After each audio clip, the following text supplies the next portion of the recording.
he fought in the later years of his life for this opportunity. So to reward him posthumously, I think is bullshit. Guys like Pete Rose, who solidified and really made baseball palatable for a wide range of young men growing up, should have been in the Hall of Fame a long time ago.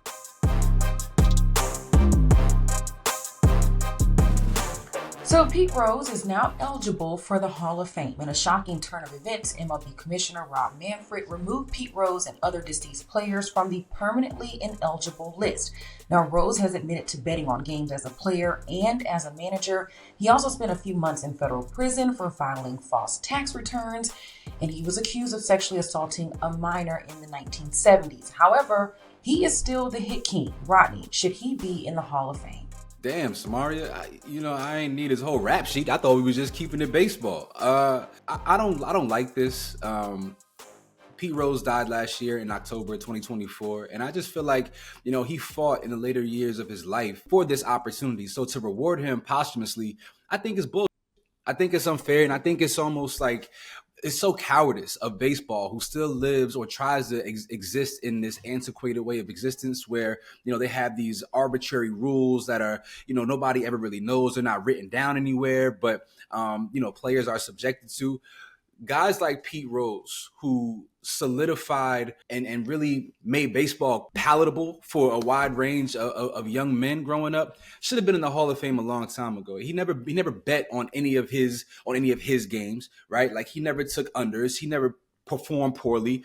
And unfortunately, he came up during a time period in which gambling wasn't legal. And so this is really like a byproduct of that more so than anything. It's a timing matter, but I don't like the idea that you wait till the man is dead and in the ground before you want to reward him for his efforts. I don't rock with this at all, and I hope they get it right with other guys that are still living, like Barry Bonds, like Roger Clemens, because this just isn't right, man. I mean, you mentioned the rules, and gambling is still not legal. You cannot, in any sport, you cannot be a player, let alone a manager, and bet on those games. I'm not saying that it's right or wrong. I'm just saying that that's unfortunately. Have we ever had a sponsor, right? Have we ever had a sponsor of a league, of a team, in which an athlete couldn't participate in the sponsor's business? If it doesn't even make sense. Right? Like, gambling is integrated in every major sport. But you can't do it. We see it in the NFL players. That doesn't make sense. I know. I'm just telling you. It doesn't make sense.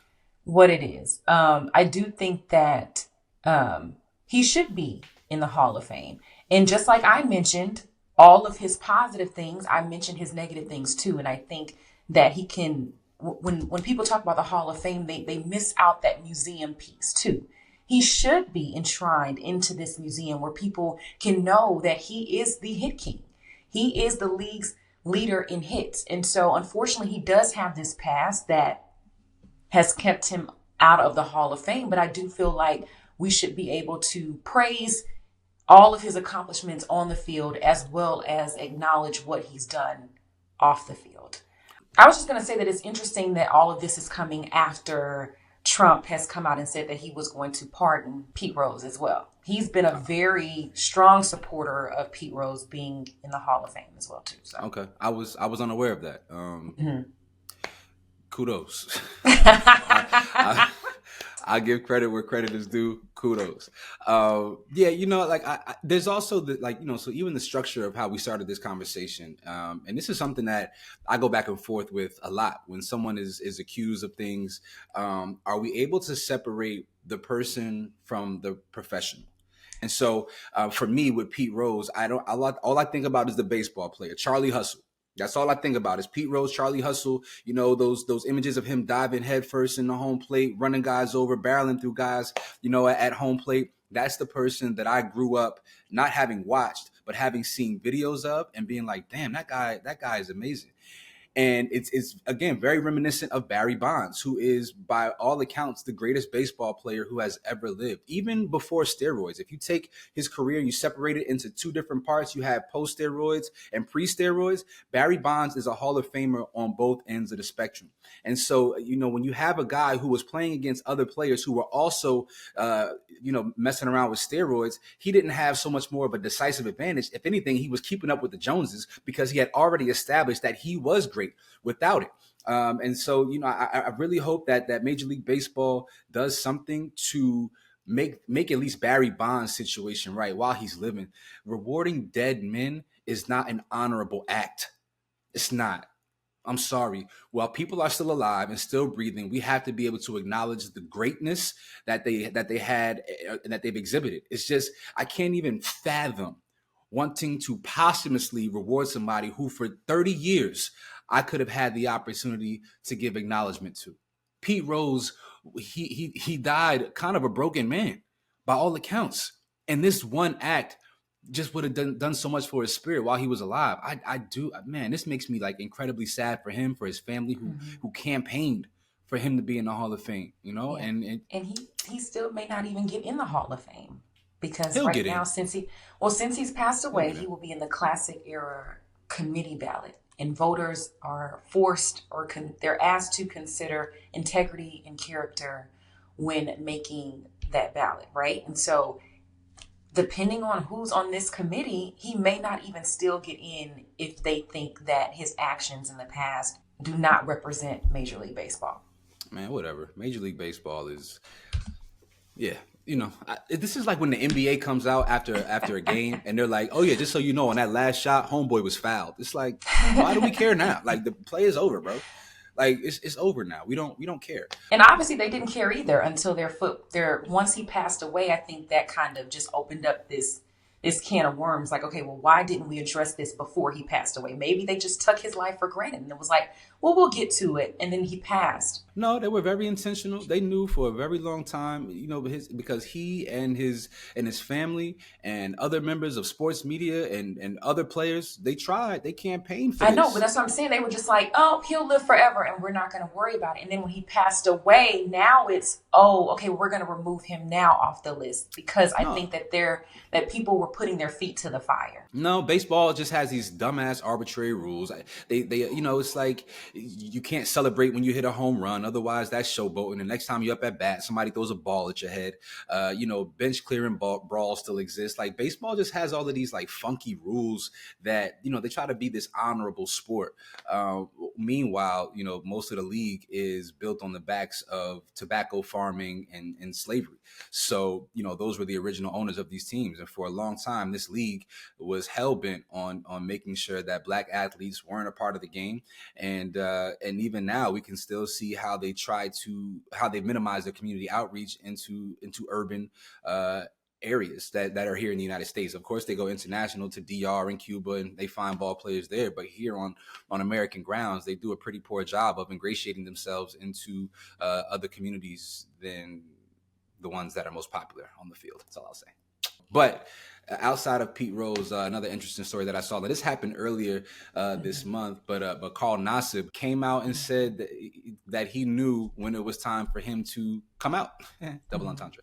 And so I thought the story was incredibly cute, I guess is the word that I'll use. He said that, he himself as a gay man on the field said to some guys like, "Hey, that's pretty gay," and the guys turned around and said, "Hey, you can't say that, man." And from then, at that point on, he was like, "Oh, you know what? I think it's time for me to come out." It seems like people are pretty protective of me. So, what are your thoughts on Carl coming out earlier this month?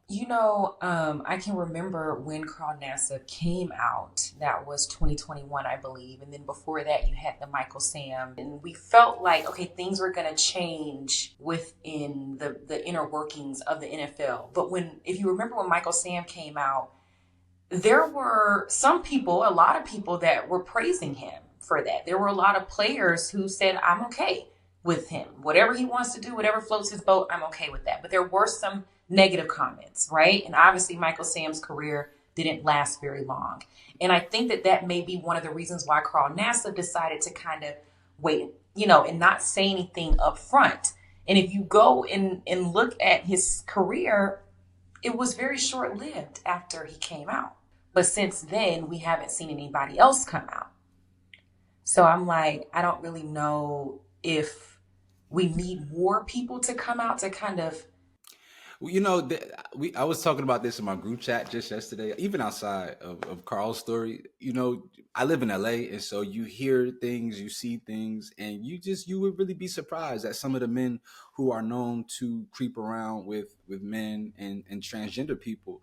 And in LA, it's kind of like commonly known. But Mm-hmm. on a public level, it's not public discourse, which I think is fly. I think that most people that live in, and I live in a bubble, so I recognize this, but I think that most people who live in these bubbles, LA, New York, Atlanta, DC, there's certain cities where it's just like, whatever, bro, we don't really care. But there's a large swath of people in the middle of our country who, kind of regard this as disgusting, as deplorable. The NFL is comprised of players, a lot of which from that played in Southern football conferences, right? And so, Mm-hmm. unfortunately, I don't think that the entirety of the league is as progressive as the bubble that I live in is. But Mm-hmm. I do want to note that I feel like sometimes we do not give people credit for growth, and I never want to saddle people with antiquated ideologies that previous generations have had, because I do see a lot of progress. I do know a lot of professional athletes who are heterosexual, who have gay stylists and gay friends, and like Mm-hmm. it's cool. Like they don't bat an eye when someone who is gay comes around them. Now, how they feel about showering next to that man may be a little bit different, but Yeah. I think you'd be surprised at how progressive some of these men are. No, I agree. I think what was the most saddening thing about that interview was that he was really projecting this self hate, right? He's like, oh, that's gay when he was gay, and he had to. I'm serious. Like that was really like I thought was sad. And then I know that when he did come out, he donated a lot of money to the Trevor Project, which is for mental health and suicide. And I just could not imagine the mental health of a player in a National Football League where obviously that is so taboo. I think the world is so much more ready for it than people want to realize or accept. And so it's going to be an interesting day. And I think it's inevitable. I know some, again, let me make sure I'm careful, because I What do do know you some know very talented athletes, very talented, elite, Hall of that are Fame that are caliber athletes currently that are on currently teams? playing both in NFL and in the NBA, who have experiences with men. And again, it's not my job to out these people. It's not anybody's job to do that.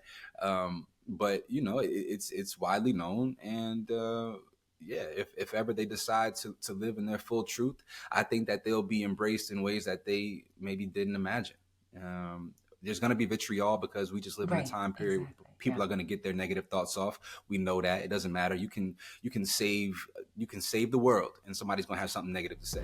You all let us know your thoughts on whether or not the MLB is doing too little too late in letting Pete Rose potentially get into the Hall of Fame, and what are your thoughts on Carl Nassib coming out as gay and saying that it was about time because the rest of the league was fully accepted? Let us know your thoughts in the comments section.